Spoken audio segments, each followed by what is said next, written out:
Welcome to Haaretz.com. I'm Aimee Amiga and I'm here with Dr Harold Rhode, a former advisor on the Islamic world to the US Secretary of Defense Office at the Pentagon. He's currently in Israel to speak at the International Institute of Counterterrorism's annual conference at the IDC Herzliya, and he joins us at Haaretz to discuss the group Islamic State, formerly known as ISIS, and America's involvement in Iraq. Thank you very much for joining us, Dr Harold Rhode. Wonderful being here, Amy. Thank you. Could you please start off by telling us how the Islamic State group formed? The Islamic State, IS, by and large formed in northern Syria, when Syria basically fell into anarchy. There were a lot of opposition groups. And frankly, with time, what you saw among the Sunnis, that these people who are the most cruel, were doing the most awful things to people, and therefore people were afraid of them, and therefore kowtowed to them, and that's how they became strong. And these are people who basically want to bring about first a Muslim Sunni extremist ruled state, and eventually take over the entire world. It sounds quite apocalyptic to say that they want to take over the entire world. Is that really their key goal? We in the West have difficulty with movements which are apocalyptic.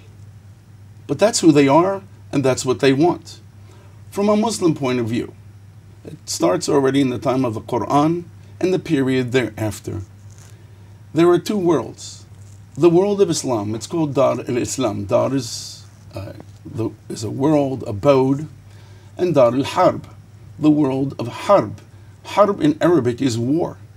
And these two worlds are constantly fighting each other. And eventually, they know that the entire world will be Muslim. We, non-Muslims, will have a choice.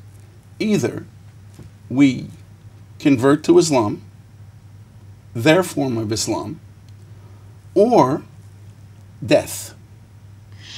They have quite a large following in Iraq and in Syria. What attracts people to join the Islamic State group? Do they really have a large following?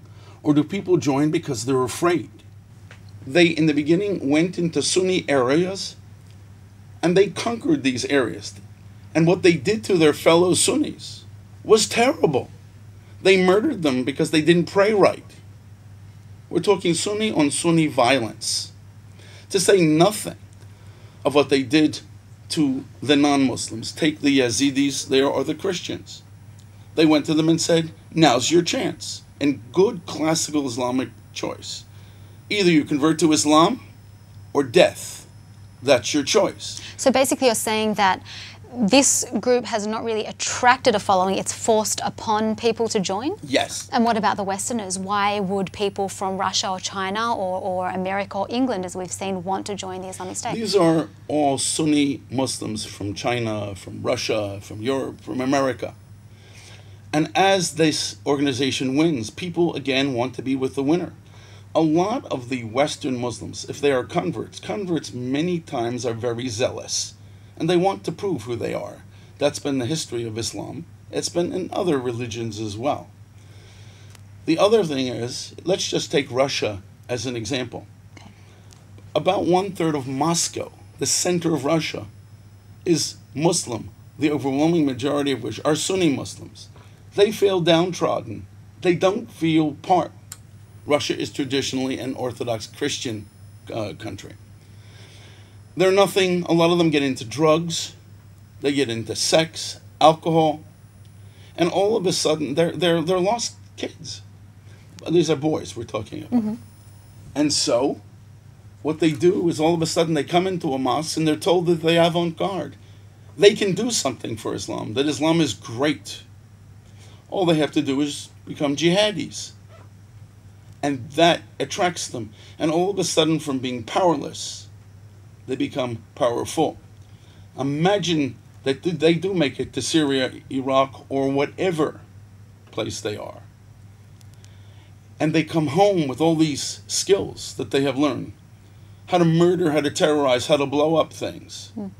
You can imagine why the Russian, Chinese, European, and, God willing, the American governments should feel about this. Yeah. Which is why they must oppose it. Thank you for joining us, Dr Harold Rhode. Thanks for having me, Amy.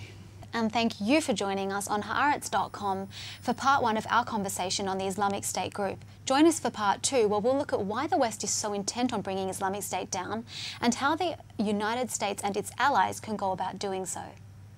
I'm Aimee Amiga, and you're on Haaretz.com.